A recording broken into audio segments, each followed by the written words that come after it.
Hello student, Avon study गुरु में आपका स्वागत है। मैं इफ्तिखार सर। आज हम लोग जानने वाले हैं कि तंबू वाला सवाल को हम कैसे बनाते हैं। जो कि सवाल सामने दिख रहा है, लिखा क्या हुआ है कि कोई तंबू एक बेलन के आकार का है जिस पर एक शंकु अध्यारोपित है। यानी एक तंबू है जो बेलन के आकार का है, नीचे बेलन का आकार, उसके ऊपर एक शंकु अध्यारोपित है।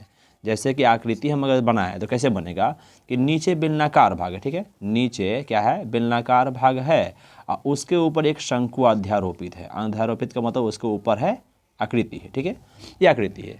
यदि बेलनाकार भाग की ऊंचाई और व्यास क्रमशः 2.1 मीटर और 4 मीटर, मतलब ऊंचाई 2.1 मीटर है और व्यास कितना है, 4 मीटर। यानी बेलन के जो व्यास है, व्यास का मतलब इसका डी का मान है 4 मीटर और इसका ऊंचाई कितना है, 2.1 मीटर है। और आगे लिखा था शंकु की तिर्यक ऊंचाई, तिर्यक मतलब तिरछी ऊंचाई जो है वो भी दिया हुआ है 2.8 मीटर। तिर्यक ऊंचाई कितना है, 2.8 मीटर। तो तंबू को बनाने में प्रयुक्त कैनवस का क्षेत्रफल, मतलब इस तंबू को बनाने में कैनवस का मतलब होता है कि इसको बनाने के जो कपड़ा लगता है ना, उस कपड़ा का क्षेत्रफल क्या करें।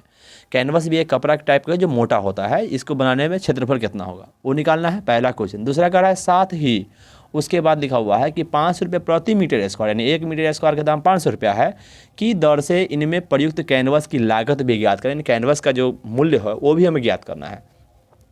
बनाने जाएंगे तो देखिए ये तंबू बनाने में दो आकृतियाँ, एक बेलन है एक शंकु है। तो क्या करेंगे, दोनों का वक्र पृष्ठ निकालेंगे। वक्र पृष्ठ क्यों, क्योंकि नीचे आधार है, आधार में कोई भी क्षेत्रफल नहीं निकलता। जैसे कैनवस बना, तंबू का मतलब होता है कि जैसे कोई ज़मीन पर इस आकृति को बनाए, बड़ा सा आकृति, तो ज़मीन पर बनाया तो नीचे का क्षेत्रफल नहीं निकलता। ये पिछला भाग खाली रहता है, सिर्फ चारों ओर से रहता है कैनवस लगा हुआ, एक ऊपर शंक्वाकार भाग लगा रहता है। दो भाग लगा रहेगा तो दोनों भाग का क्षेत्रफल निकाल के जोड़ देंगे, दोनों का वक्र पृष्ठीय हो, क्या हो जाएगा, वक्र पृष्ठीय। यानी बेलन के वक्र और शंकु का वक्र पृष्ठीय क्षेत्रफल निकाल के जोड़ देंगे ना, तो तंबू का कुल पृष्ठीय क्षेत्रफल हो जाएगा। तो पहले लिखेंगे दो आकृति है, एक बेलन है, देखेंगे बेलन में क्या दिया है, व्यास दिया है 4 मीटर। व्यास का मतलब डी हुआ है, कितना मीटर है, 4 मीटर है। त्रिज्या क्या होगा, इसका दिया हो जाएगा 4/2 करेंगे, कटेगा 2 मीटर हो जाएगा। इसका ऊंचाई दिया हुआ है, ऊंचाई के मतलब एच दिया हुआ है, एच कितना दिया हुआ है, 2.1 मीटर दिया हुआ है। अब बेलन में दिया है, शंकु में क्या दिया हुआ है, तो शंकु में हमें दिया हुआ है, तो शंकु का व्यास इसके व्यास के बराबर होगा, मतलब त्रिज्या भी दोनों का सेम होगा। तो अगर बेलन की त्रिज्या 2 मीटर होगा तो शंकु की त्रिज्या भी कितना होगा, 2 मीटर होगा। इसका मतलब इसका त्रिज्या हो जाएगा 2 मीटर। और शंकु में हमें एल की जरूरत होती है, जो एल हमें पहले से दिया है, तो एल का मान कितना है, 2.8 मीटर, मतलब तिर्यक ऊंचाई को ही हम एल बोलते हैं।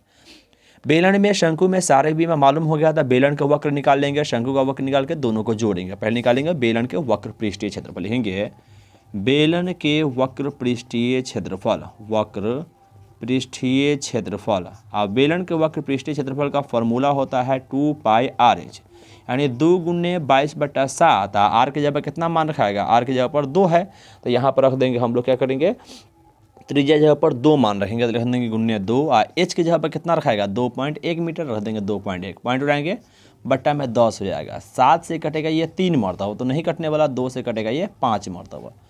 तो यहाँ गुना करेंगे, 2 गुने 22 44, 44 गुने 3 करेंगे तो 3 चौका 12 के 2 हाथ से लेगा, 3 चौका 12 1 13, यानी 132/5, नीचे 5 बचा हुआ ये वाला, 132/5 से मीटर है, तो मीटर स्क्वायर कर देंगे, 132/5 मीटर स्क्वायर हुआ। क्या हुआ है, बेलन के वक्र पृष्ठीय क्षेत्रफल निकल गया। अब क्या करेंगे, शंकु का, क्योंकि नीचे वाला आकृति का वक्र पृष्ठ निकल गया, ऊपर वाला आकृति शंकु है, निकालेंगे शंकु के वक्र पृष्ठीय क्षेत्रफल, लिखेंगे शंकु के वक्र पृष्ठीय क्षेत्रफल, वक्र पृष्ठीय क्षेत्रफल।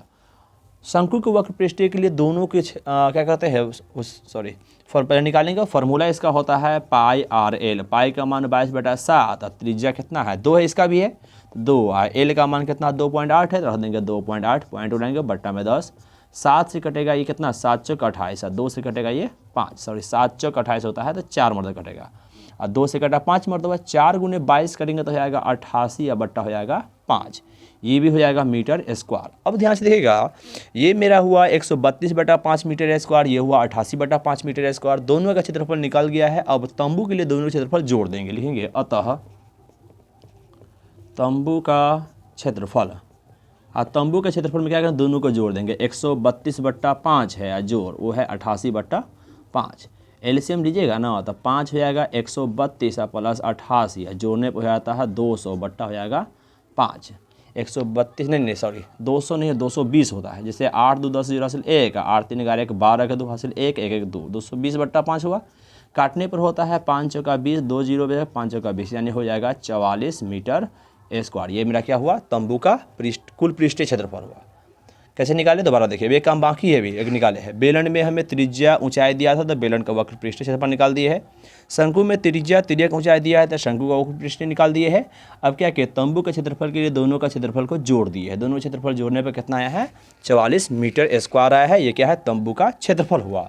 अब हमें पूछा गया है कि साथ ही 500 रुपये प्रति मीटर स्क्वायर की दर से इनमें प्रयुक्त कैनवस की लागत ज्ञात करें।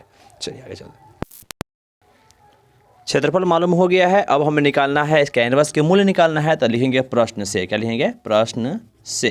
प्रश्न से क्या दिया हुआ है कि उसमें लिखा हुआ था कि 500 रुपये प्रति मीटर स्क्वायर, मतलब कि 1 मीटर स्क्वायर का मूल्य मेरा कितना था, 1 मीटर स्क्वायर का मूल्य था 500 रुपया। कितना था, 500 रुपया। अब मेरा क्षेत्रफल कितना है, 44 मीटर स्क्वायर, यानी 44 मीटर स्क्वायर का मूल्य हमें निकालना है। तो 44 मीटर स्क्वायर का मूल्य हो जाएगा 44 गुना हो जाएगा 500, गुना करेंगे तो 0 0 5 चौका 20 के 0 2 और 5 चौका 20 2, यानी कि 22,000 रुपया क्या हो जाएगा, इसका फाइनल आंसर हो जाएगा। क्लियर है। चलिए